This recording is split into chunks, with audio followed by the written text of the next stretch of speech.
So let us put our hands together to give a pumpy opening to our annual festival. तो अब हम लोग अंदर main entry gate से अंदर एंट्री कर रहे हैं। तो आज यहाँ के स्कूल में हमारे बच्चों का स्कूल है, तो आज यहाँ पर एनुअल डे है बच्चों का, तो वेलकम की तैयारियाँ हो रही हैं यहाँ पर सब।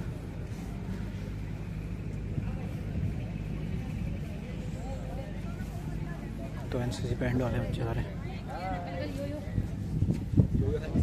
यो Honey Singh welcome, thank you. तो यहाँ का ये पीरू मदारा में स्थित है स्कूल, सेंट जोसेफ स्कूल। तो पूरे यहाँ पर वेलकम की बहुत अच्छी तैयारियाँ की हुई हैं, देख रहे होंगे इधर पूरा स्कूल है। देखिए सेंट जोसेफ स्कूल पीरू मदारा। आज यहाँ पर जो है एनुअल फंक्शन है, तो सभी गार्जियंस को यहाँ पर इनवाइट किया हुआ है, तो हम लोग भी यहाँ पर पहुँचे हुए हैं। अभी प्रोग्राम शुरू होने वाला है, सभी अभिभावक यहाँ पर पहुँच चुके हैं। तो सामने भी परफॉर्मेंस की जाएगी छात्र छात्राओं के द्वारा, जितने भी स्टूडेंट्स हैं। यहाँ पर गार्जियंस बैठने के लिए सारे अरेंजमेंट किए हुए हैं इधर। इस स्टेज में जो है बच्चे अभी थोड़ी देर में परफॉर्मेंस करेंगे। Our chief guest and guest of honor have arrived in our midst, so I request all of you to stand and welcome them with a loud sound of claps.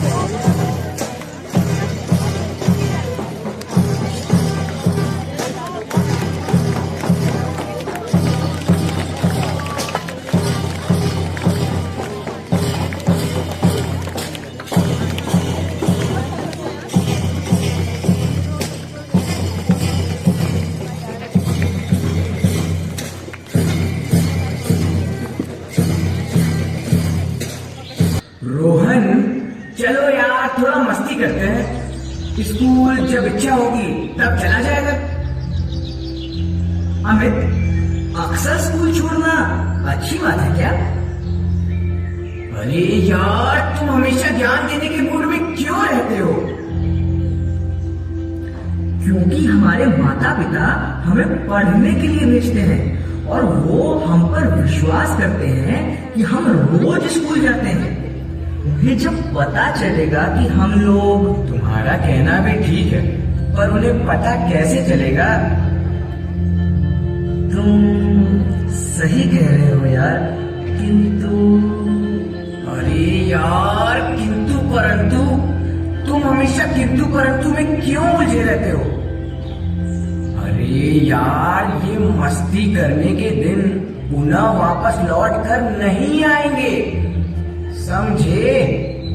शायद तुम ठीक कह रहे हो। पढ़ाई का क्या, वो तो कभी भी कर लेंगे, लेकिन एंजॉय करने का एक समय होता है, एक उम्र होती है। चलो चले।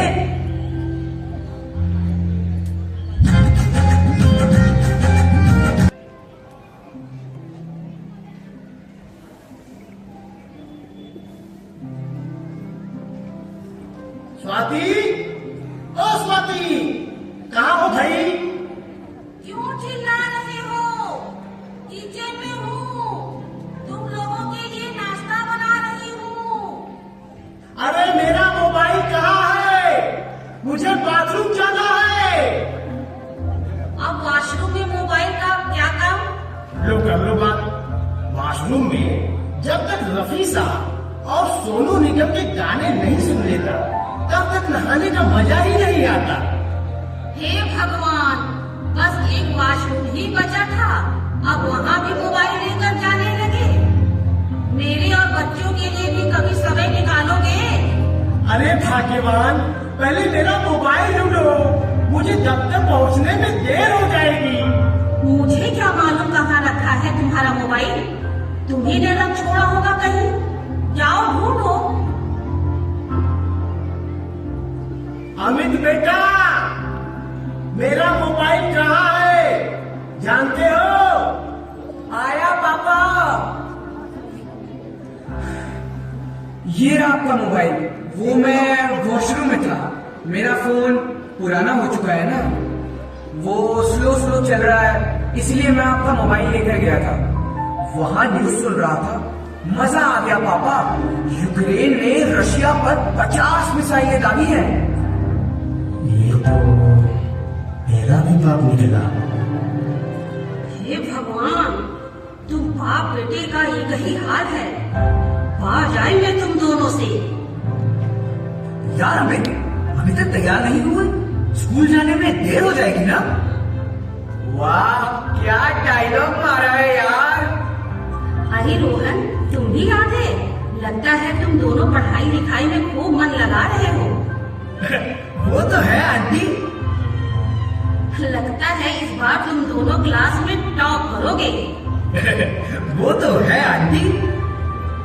हर बार हम दोनों ऐसा ही सोचते हैं ना, पर भाग्य साथ नहीं देता।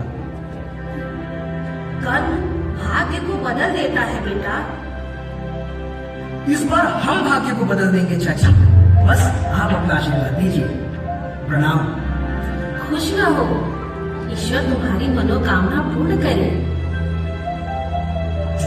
जल्दी चलो अमित, चलो चलो चलो चलते हैं।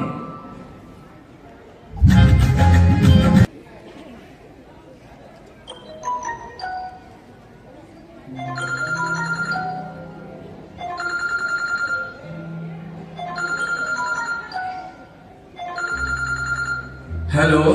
हेलो, नमस्ते। मैं रोहन की क्लास टीचर बोल रही हूँ। नमस्ते। नमस्ते नमस्ते। मुझे आपको बताना है कि रोहन कई दिनों से स्कूल नहीं आ रहा है। क्या? लेकिन वो तो घर से रोज स्कूल के लिए निकल जाता है। अच्छा, लेकिन वो तो स्कूल नहीं आ रहा है। लगता है कि वो स्कूल छोड़कर अपने दोस्तों के साथ घूम रहा है और मस्ती कर रहा है। अरे, ये आप क्या कह रही हैं? अच्छा अच्छा, उसे घर आने दीजिए, उसकी अच्छी तरह से खबर लेता हूँ। आपको बहुत बहुत धन्यवाद जो आपने उसके बारे में बताया। नमस्ते। जी जी, नमस्ते। रोहिणी, रोहिणी।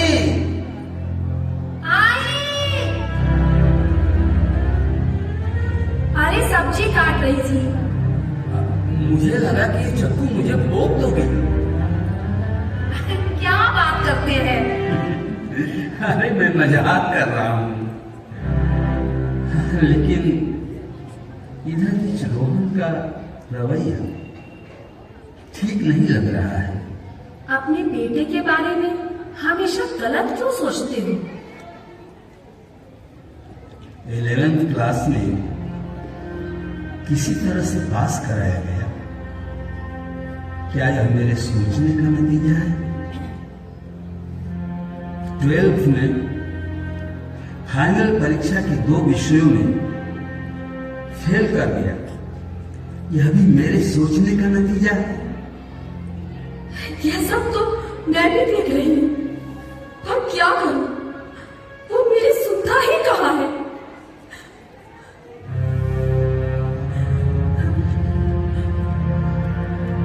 अगर ऐसा ही रहा तो वह इस बार भी पास नहीं कर पाएगा। आखिर हमारा बेटा है, शुभ शुभ बोलिए। अरे रोमी, मेरे शुभ अशुभ बोलने में क्या रखा है? होगा वही जो वो करेगा।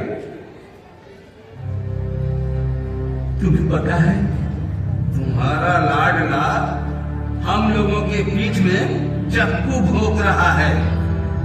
क्या बात कर रहे हैं? उसकी टीचर अभी अभी मोबाइल पर बताई वो कई दिनों से स्कूल नहीं जा रहा है। लेकिन वो तो यह तो मुझे भी पता है।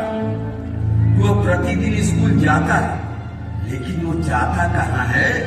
ये सब आपके लाड प्यार का नतीजा है। कितनी बार कहा है कि उसकी हर डिमांड पूरी मत कीजिए, पर आप तो सब दिखता है, सब मिलता है, सब दिखता है, सब मिलता है। रोहन,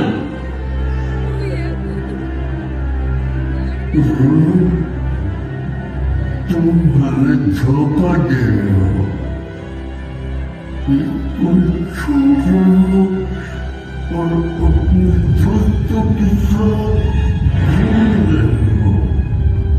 माँ, ये देखो पिताजी को क्या हो गया। अरे ये क्या हो गया? ये क्या हो गया? बेटा जल्दी से डॉक्टर साहब को बुलाओ।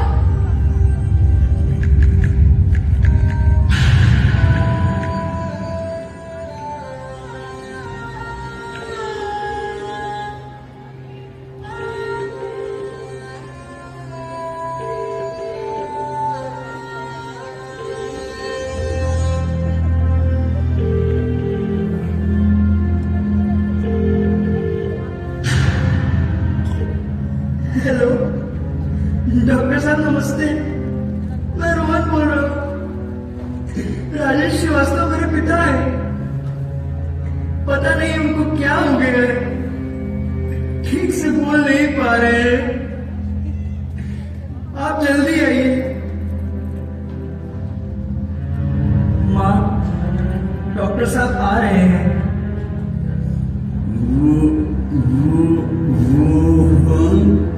इस समय आप शांत रहिए, बोलने की कोशिश मत कीजिए।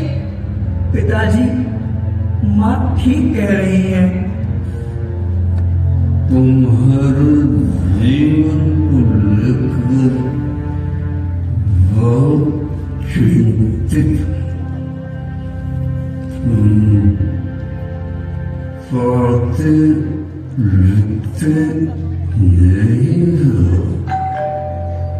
लगता है डॉक्टर साहब आ गए। प्रणाम डॉक्टर साहब। प्रणाम प्रणाम प्रणाम। आप शांत रहिए, ज्यादा बोलने की कोशिश मत कीजिए। आप लोगों ने सही समय पर फोन किया। हो सकता है थोड़ी देर में सब नॉर्मल हो जाए, और अगर नॉर्मल नहीं हुए तो इन्हें हॉस्पिटल में भर्ती करना पड़ेगा। लेकिन आप लोगों को ध्यान देना होगा कि आप लोग कोई ऐसा कार्य न करें जिससे इनका मानसिक तनाव बढ़े। ठीक है, मैं चलता हूं। प्रणाम डॉक्टर साहब। ये थोड़ी देर में सो जाएंगे। ओके, प्रणाम।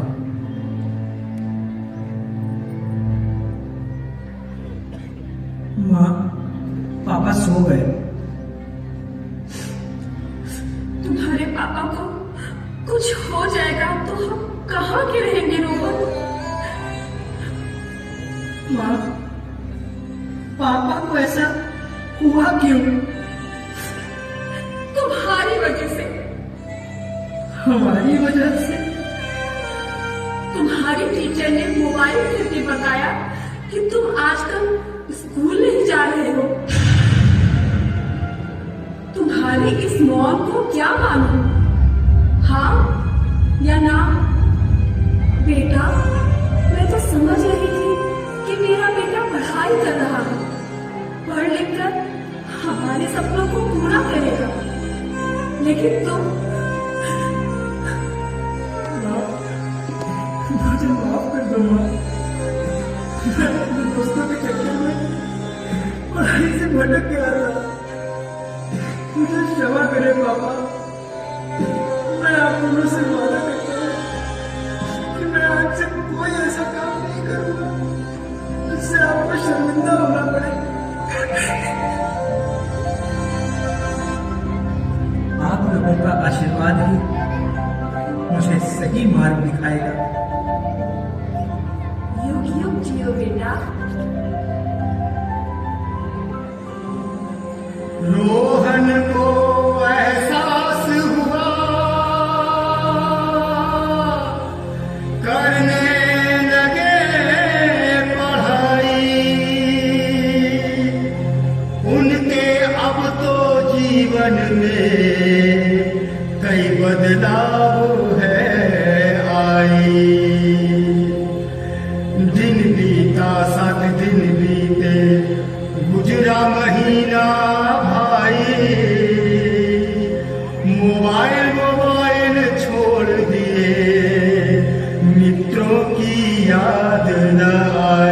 मॉर्निंग मॉर्निंग हो रहा है, कुछ चाहिए क्या?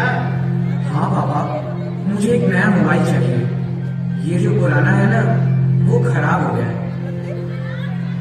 ठीक है बेटा, मैं तुम्हारे लिए नया मोबाइल ले आऊंगा। तुम्हें कुछ और भी चाहिए तो बता दो, हम आज शाम को बाजार जाने वाले हैं तो लेते आएंगे। मुझे कुछ कहने की जरूरत ही नहीं है, पापा मम्मी मेरी हर मांग पूरी कर लेते हैं। हाँ नहीं मम्मी, बाकी सब कुछ है मेरे पास, बस मोबाइल ही लाना है। तू घर का देखभाल करना बेटा। हम लोग महेश अंकल के घर से आते हैं, आज उनके घर पूजा है ना। ठीक है पापा।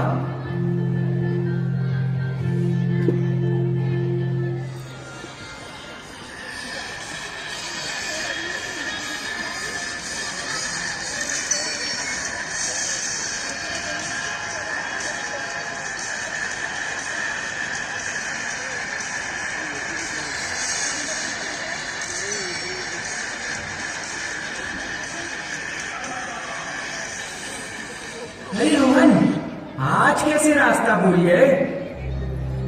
यार अमित, तुम्हारे माता पिता तुमसे कुछ नहीं कहते। मैं तो अपनी मम्मी पापा से बहुत डांट खा चुका हूँ। नहीं यार, मेरे मम्मी पापा तो बहुत अच्छे हैं, मुझे कुछ नहीं कहते और मेरी हर मांग पूरी करते हैं। चले आज फिल्म देख लें।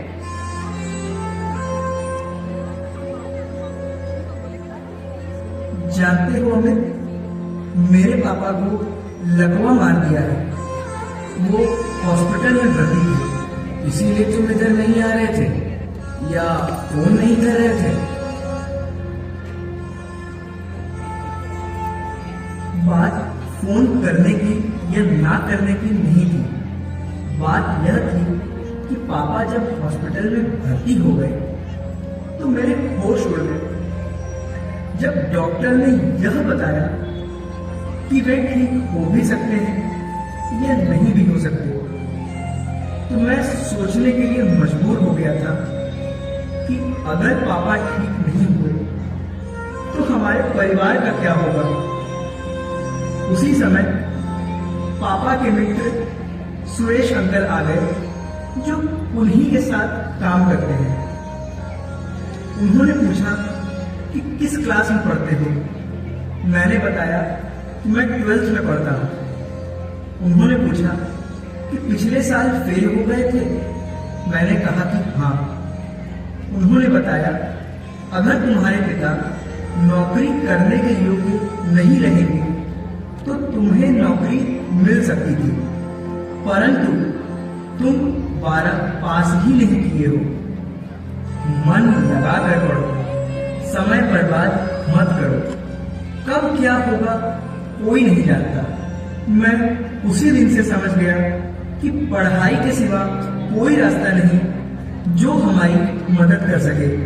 यह दुर्घटना तो किसी के भी साथ हो सकती है। अच्छा, अब अंकल कैसे हैं? ईश्वर की कृपा से वह ठीक हो रहे हैं, किंतु पूरी तरह से ठीक होने में महीनों लगेंगे। महीनों लगेंगे? मतलब तुम कई महीनों तक स्कूल नहीं जाओगे? मेरी माँ मुझे स्कूल भेजने के लिए दिन रात मेहनत करती है। वह दिन में भी हॉस्पिटल में रहती है ताकि मैं स्कूल जा सकूं। तब तो आंटी को रात दिन जगना पड़ता होगा।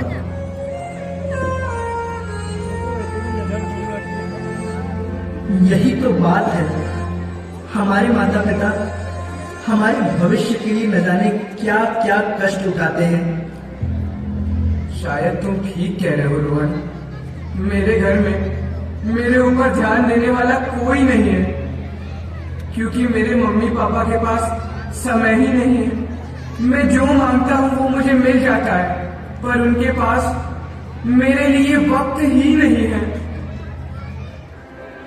यार अमित, तुम्हारे मम्मी पापा के पास तुम्हारे लिए वक्त की कमी जरूर है, पर इसका मतलब ये तो नहीं पढ़ेंगे हम क्लास में विश्वास हम माँ बाप के प्रेम से गढ़ेंगे इतिहास हम। सेंट जोसेफ पीर उमदार में आज बच्चों का एनुअल फंक्शन था, तो प्रोग्राम खत्म हो चुका है। लगभग सभी लोग जितने भी अभिभावक लोग हैं, गार्जियन लोग हैं, सभी लोग प्रोग्राम को देख करके जा रहे हैं। अभी तक दोस्तों आप लोग देख रहे होंगे प्रोग्राम लगभग ख़त्म हो चुका है। तो आज यहाँ पर एनुअल डे था स्कूल में। हमारे बच्चे इसी स्कूल में पढ़ते हैं, इसी बिल्डिंग में रह रहे, सेंट जोसेफ स्कूल पीर उमदार रामनगर में पढ़ते हैं। तो आज यहाँ पर स्कूल का एनुअल डे था। तो बहुत सारे फंक्शन हुए यहाँ पर, बहुत सारे कल्चरल एक्टिविटीज़ भी और भी अन्य सारे प्रोग्राम हुए जिसमें बच्चों ने पार्टिसिपेट किया हुआ था। तो हमारे बच्चे ने भी पार्टिसिपेट किया था। तो हम लोग यहाँ पर देखने के लिए आए हुए थे। तो ऐसे जैसे हम लोग आए हैं तो सभी गार्जियन यहाँ पर आए हुए हैं अपने अपने बच्चों का प्रोग्राम देखने के लिए। तो अब प्रोग्राम लगभग समाप्त हो चुका है। तो काफ़ी अच्छा प्रोग्राम था। तो इधर पीछे देख रहे होंगे काफ़ी अच्छी भीड़ इधर है। तो लगभग सभी जितने भी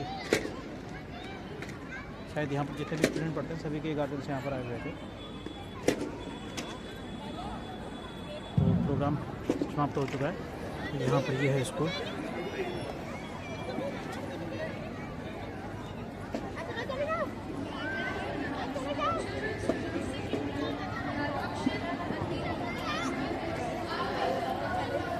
तो सभी गार्जियंस जो है अपने अपने बच्चों को लेके जा रहे हैं जिनने प्रोग्राम में पार्टिसिपेट किया हुआ था।